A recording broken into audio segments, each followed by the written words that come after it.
വയലയുടെ ഭാഗത്ത് പെണ്ണി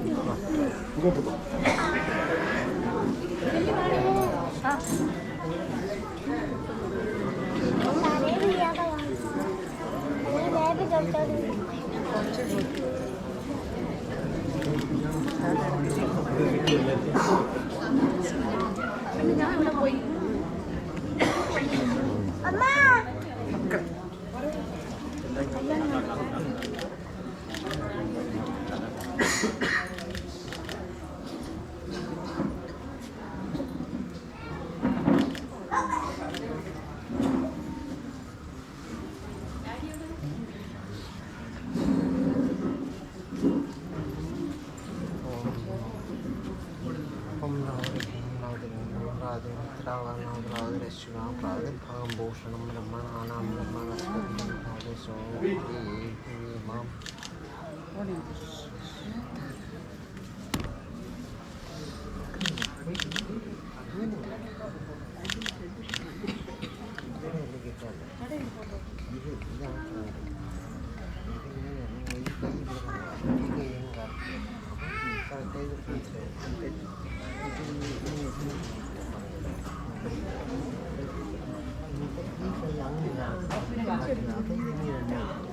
What do you say?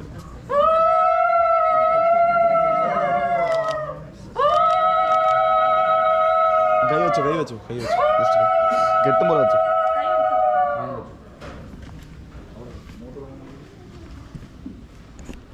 ഓം ശരവണഭവ.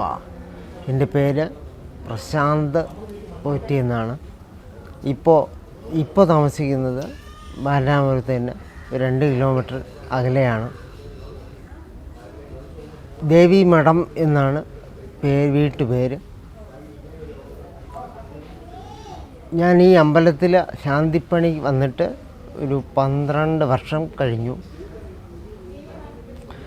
ഈ 12 വർഷവും ഇവിടുത്തെ ഭഗവാന്റെ ഒരു കാരുണ്യം എന്നും എനിക്ക് കൂട്ടായി ഉണ്ടായിരുന്നു എന്ന് വേണം പറയാൻ. പിന്നെ ഇവിടുത്തെ ഒരു പ്രത്യേകത എന്ന് പറയുന്നത് ഷഷ്ഠിയാണ്. ഷഷ്ഠി വ്രതം കൃത്യമായി നോക്കുന്ന ഒരാളിന് തീർച്ചയായും അവരിച്ഛിക്കുന്ന ഫലം ഉണ്ടാവും എന്നുള്ളത് ഒരു എന്തു പറയാൻ ഉറപ്പായ കാര്യമാണ്.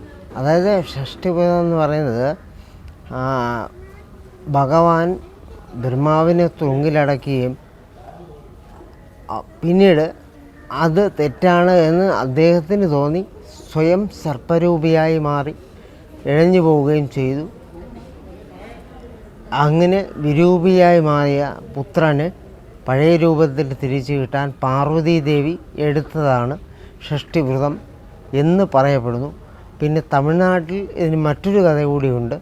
അതായത് സ്കന്ദഷഷ്ഠി വ്രതം എന്ന് പറയുന്നത് താരകാസുരനുമായി ഭഗവാൻ 6 ദിവസം യുദ്ധത്തിൽ ഏർപ്പെട്ടു എന്നും 6-ാം ദിവസം വൈകുന്നേരത്തോടുകൂടി താരകാസുര വധം ചെയ്ത് ഭഗവാൻ തിരികെ വരുന്നു എന്നും അതുകൊണ്ടാണ് ഇപ്പോഴും അവിടങ്ങളിലൊക്കെ വൈകുന്നേരം ഷഷ്ഠി ദിവസം 6-ാം ദിവസം വൈകുന്നേരം കുളി കഴിഞ്ഞ് മാത്രമേ ആഹാരം കഴിക്കാറുള്ളൂ. അതായത് യുദ്ധം ജയിച്ചു വരുന്ന ഭഗവാന് കുളി കഴിഞ്ഞിട്ട് ആഹാരം പാർവതീദേവി കഴിച്ചു അല്ലെങ്കിൽ കൊടുത്തു എന്നാണ് പറയപ്പെടുന്നത്.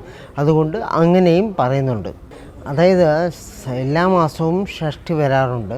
ആ മാസഷഷ്ഠിക്ക് തലേ ദിവസം ഒരിക്കലെന്ന് പറയുമ്പോൾ ഒരു നേരം മാത്രം നെല്ലരി ആഹാരം കഴിച്ച് വ്രതമിരിക്കുക.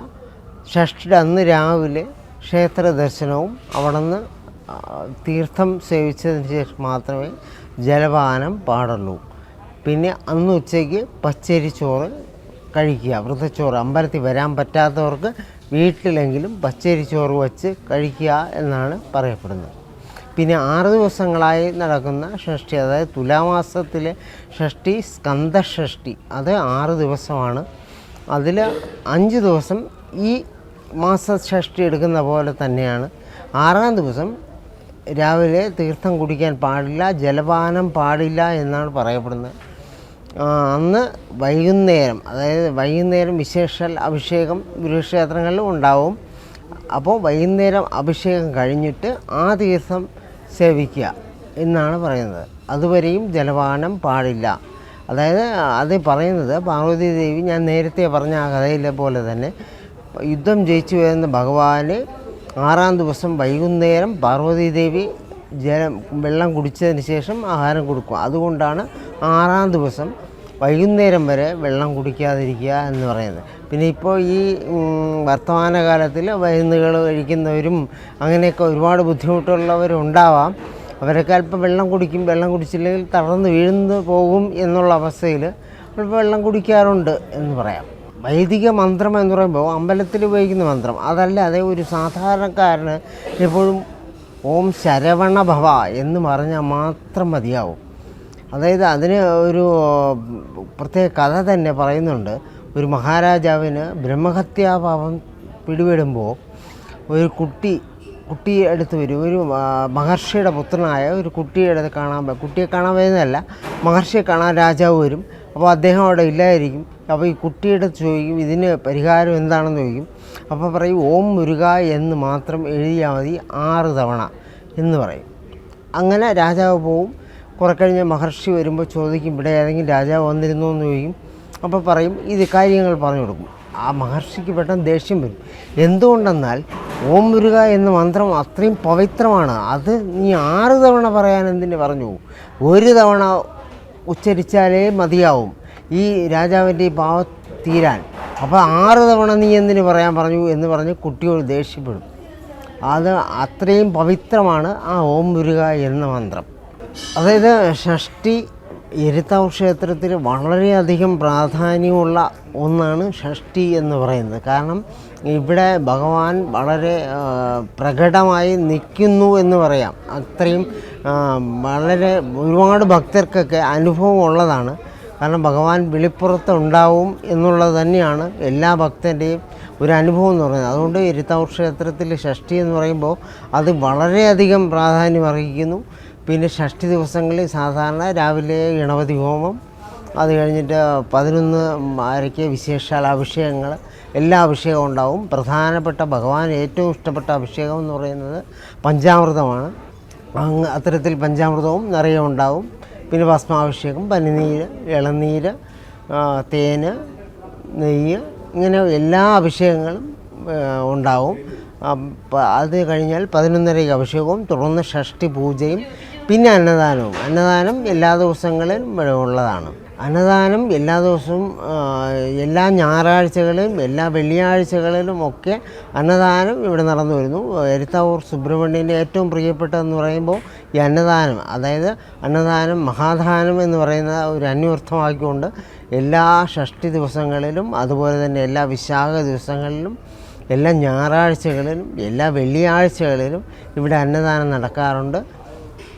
അതുപോലെ അപ്പോൾ ഷഷ്ഠിക്ക് എടുത്തു പറയേണ്ടതെന്ന് പറയുമ്പോൾ ഷഷ്ഠി ദിവസങ്ങളിൽ ഭഗവാനെ കാണാൻ തന്നെ ഒരു പ്രത്യേക അനുഭൂതിയാണ് എല്ലാവർക്കും. ഇവിടെ വരുന്ന എല്ലാ ഭക്തരും അവർ ഭഗവാനെ നേരിൽ കണ്ട് പ്രാർത്ഥിച്ചു പോകുന്ന ഒരവസ്ഥയാണ്. അവർ അടുത്ത ഷഷ്ഠിക്ക് വരുമ്പോൾ അവരുദ്ദേശിക്കുന്ന കാര്യം വളരെ ഭംഗിയായി നടക്കുന്നു എന്ന് വരെ പലരും പറയാറുണ്ട്. അതായത് ഈ ക്ഷേത്രത്തിൻ്റെ ഒരു ഐതിഹ്യം, പടികളുടെ ഒരു ഐതിഹ്യം പറയുന്നത്, ഇവിടെ നിന്ന് പണ്ട് കാലത്ത് ഒരു മുത്തശ്ശി സ്ഥിരമായി തിരുച്ചെന്തൂർ പോയി ഭഗവാനെ ദർശിക്കാറുണ്ട് എന്ന് പറയുന്നു. അപ്പോൾ ആ മുത്തശ്ശിയുടെ ഒരു ശാരീരികമായി ബുദ്ധിമുട്ടുന്ന അവസ്ഥയിൽ ഇനി പോകാൻ പറ്റാതിരിക്കുക എന്നുള്ള ഒരവസ്ഥയിലേക്ക് അവർ മാറുന്നു. അപ്പോൾ അവർക്ക് ഒരു സ്വപ്ന ദർശനം ഉണ്ടായി. നീ എന്നെ കാണാൻ അവിടെ വരണ്ട, ഞാൻ നിന്നെ കാണാൻ ഇവിടെ വരാം എന്ന് പറഞ്ഞിട്ട് അങ്ങനെ ആ മുത്തശ്ശിക്ക് സ്വപ്ന ദർശനം ഉണ്ടാവുകയും ഭഗവാൻ ഇവിടെ വന്നു, മുത്തശ്ശി ആ ഭക്തിയെ ദർശിക്കാൻ വന്നു എന്നും പറയപ്പെടുന്നുണ്ട്. പിന്നെ ഇത് തിരുവനന്തപുരത്ത് നിന്നും ഒരു 15 കിലോമീറ്റർ അകലെ ബാലരാമപുരം എന്ന സ്ഥലത്ത്, ബാലരാമപുരത്ത് നിന്ന് കാട്ടാക്കട റോഡിൽ ഒരു 2 കിലോമീറ്റർ മുന്നോട്ട് പോകുമ്പോൾ എരുത്താവൂർ ബാലസുബ്രഹ്മണ്യ സ്വാമി ക്ഷേത്രം എന്ന ആർച്ച് കാണാം. ആ പടികൾ കയറി വന്നു കഴിഞ്ഞാൽ നമ്മുടെ ക്ഷേത്രത്തിൽ എത്താം.